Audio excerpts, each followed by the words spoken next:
आज सतपाल मलिक ने कह दिया कि मोदी जी ने कहा मुझे कि चुप रहना, चुप बोलना नहीं, जिसमें डोभाल भी, इसमें डोभाल ने भी उनको लिए बोला है कि वो चुप रहना।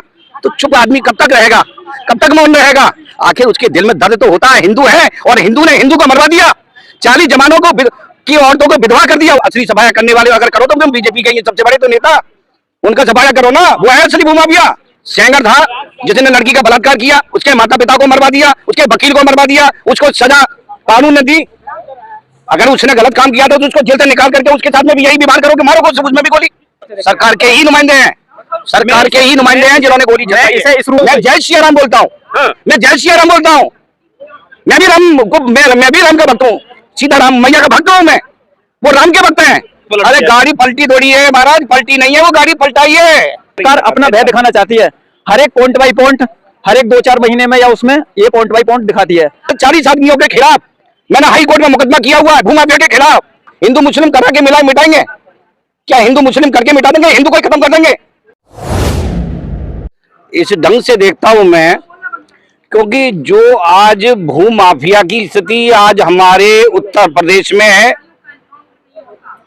और वो भूमाफिया ही सबसे बड़ा भूमाफिया भाजपा के ही लोग हैं, आरएसएस के लोग हैं, वही भूमाफिया का काम कर रहे हैं। उनको तो उन्होंने कभी पकड़ा नहीं।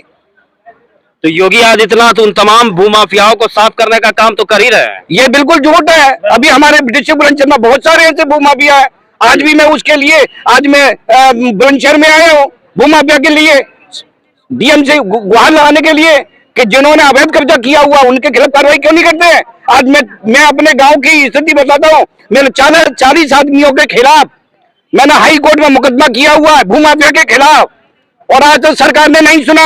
आज मुझे लगते लगते सन 2018 से आज 2023 आ गई, लेकिन सरकार ने नहीं सुना। क्यों नहीं सुना? क्योंकि वो नुमाइंदे उनके जो बैठे हुए हैं, जो ऑफिस में बैठे हुए हैं, वो काम करना नहीं चाहते। तो योगी आदित्यनाथ तो कह ही रहे हैं कि माफियाओं को मिट्टी में मिलाने का काम मेरी सरकार करेगी। किसको मिट्टी में मिलाएंगे? किसको मिलाएंगे? हिंदू मुस्लिम करा के मिटाएंगे क्या? हिंदू मुस्लिम करके मिटा देंगे, हिंदू को ही खत्म कर देंगे। एक अतीक की तुमने हत्या कर दी, उसको केवल गुमराह करके, जो सुप्रीम कोर्ट का ऑर्डर भी होने के बावजूद भी कानूनी कार्रवाई से उसको सजा नहीं दी गई, उसको तुम सीधे उसको गोली मार करके उसकी हत्या कर देते हो। खबर जंगल राज। योगी आदित्यनाथ ने थोड़ी ना गोली चलवाई है, या फिर यूपी पुलिस ने थोड़ी ना। एक अपराधित प्रवृत्ति के 3 लोग आते हैं और वो गोली चलाते हैं। इसमें योगी सरकार क्या करेगी? तो योगी सरकार के तो नुमाइंदे उसके साथ में था।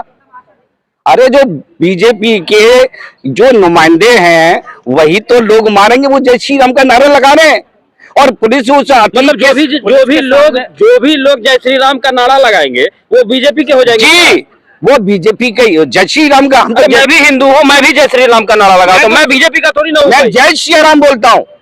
मैं जय श्री राम बोलता हूँ। मैं भी राम का भक्त हूँ, सीताराम मैया का भक्त हूँ मैं। वो राम के भक्त हैं। क्या कहोगे इस मुद्दे पर आप?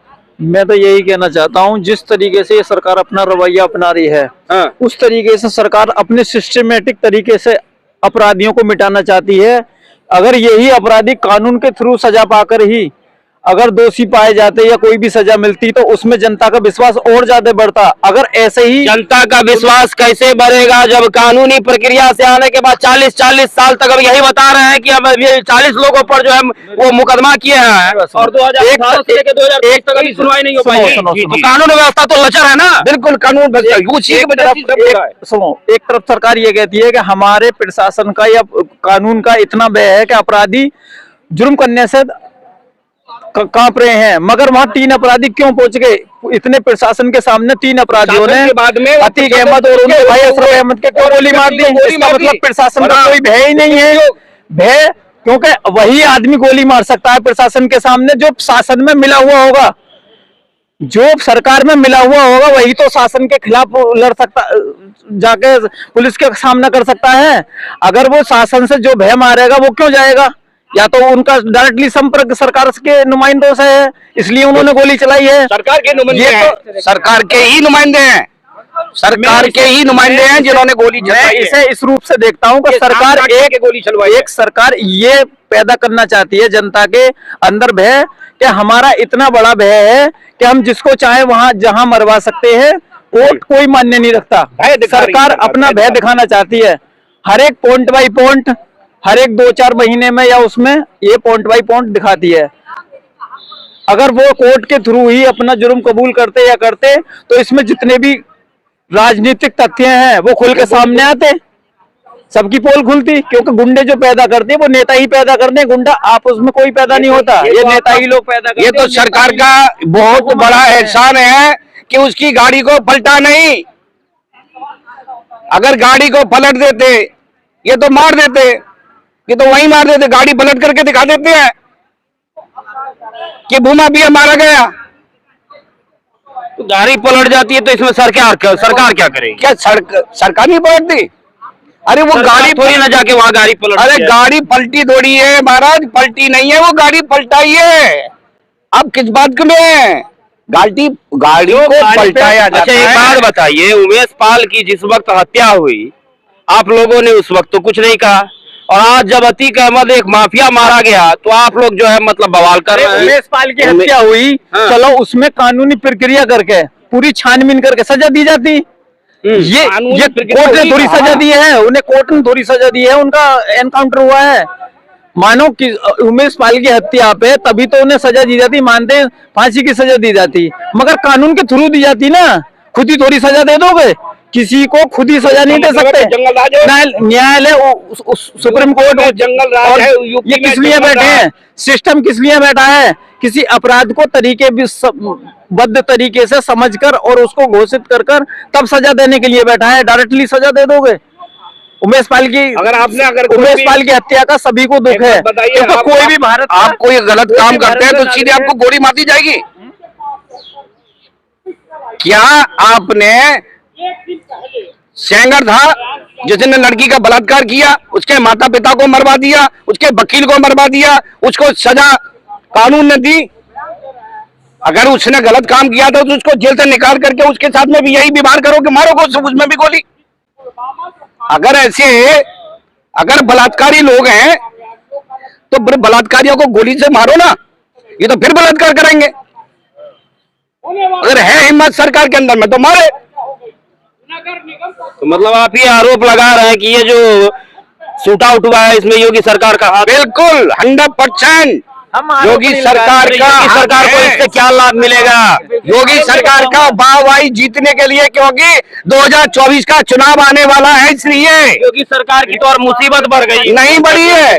वो अपने आप में एक अपने सीने को ऊंचा करके दिखाना चाहता है कि मैंने भूमाफियाओं को खत्म कर दिया, मैंने अपने देश से, अपने उत्तर प्रदेश से जो क्राइम चल रहा है वो खत्म कर दिया है। लेकिन जिन 3 लोगों ने गोली मारी तो वो कह तो रहे हैं कि मैं बड़ा माफिया बनना चाहता था इसलिए गोली मारी। नहीं, ये सब सरकार की राजनीति है, पुलिस की राजनीति है, और पुलिस के अंडर में वो व्यक्ति होने के बावजूद भी उसको गोली मार दी गई। कमाल की बात है, सरकार की कमाल की बात। जहां आज अगर आप मुख्यमंत्री के पास मिलने के लिए जाइए तो कम से कम आपको 20 जगह चेकिंग करी जाएगी जब मुख्यमंत्री से मिलने दिया जाएगा। तो ये तो मुख्यमंत्री के लिए 20 जगह चेकिंग हो गई, और एक व्यक्ति को एक आदमी पूछने जा रहा है और वो डायरेक्ट गोली मार रहा है। क्या लगता है बिल्किस बानो के क्या बलात्कारी को सजा मिलेगी? कहाँ मिली है बलात्कारियों को? वो तो बहुत बड़े नेता हो गए, वो तो चुनाव भी जीत गए, उनको सजा कहाँ होगी? हमारा कानून इतना लचर है और लचर ही रहेगा।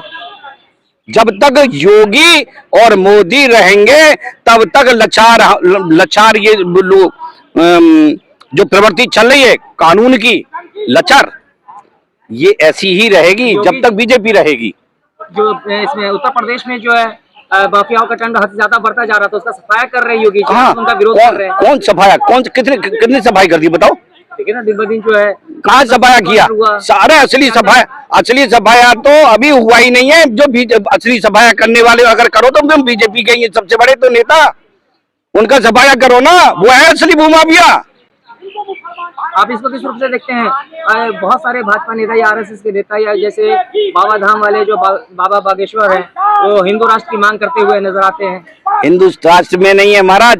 ये जो आपकी गोदी मीडिया जो चैनल है ना, वो बहुत कुछ दिखाती है, असली चीज को नहीं दिखाएगी। हमारे 40 जवान शहीद हो गए देश के, और पुलवामा में, और उनके ऊपर में आज तक कोई एनआईए की जांच नहीं हुई। आज 2019 में, ये 16 में ये कांड हुआ, आज 2023 आ गई, आज तक एनआईए की जांच नहीं हुई, उन दोषियों को सजा नहीं दी गई। और आज सतपाल मलिक ने कह दिया कि मोदी जी ने कहा मुझे कि चुप रहना, चुप बोलना नहीं, जिसमें डोभाल भी, इसमें डोभाल ने भी उनको लिए बोला है कि वो चुप रहना। तो चुप आदमी कब तक रहेगा, कब तक मौन रहेगा? आखिर उसके दिल में दर्द तो होता है, हिंदू है, और हिंदू ने हिंदू को मरवा दिया, 40 जवानों को की औरतों को विधवा कर दिया, उनके बच्चों को तबाह कर दिया, उनकी जिंदगी को तबाह कर दिया। ऐसे भाजपा को इस देश में क्या है, जो जनता की, जनता कोई हमारी सुन रही हो तो इस भाजपा को इस देश से बिल्कुल ऐसे सफाया कर दो जैसे गधे के सर से सींग निकल गए। भाजपा वाले कह रहे हैं मोदी जी हैट्रिक मारेंगे, तीसरी बार प्रधानमंत्री हैट्रिक मारेंगे, जो तो बेईमानी तो बहुत कुछ है, बेईमानी से तो आदमी कुछ भी कर सकता है। वक्त सबका आता है, वक्त सबका आता है। मोदी जी कोई हमारा अजर अमर नहीं है, भाजपा कोई अजर अमर नहीं है। जब तक मोदी है तो ठीक है, उसके बाद में फिर क्या होगा, फिर खत्म मामला होगा।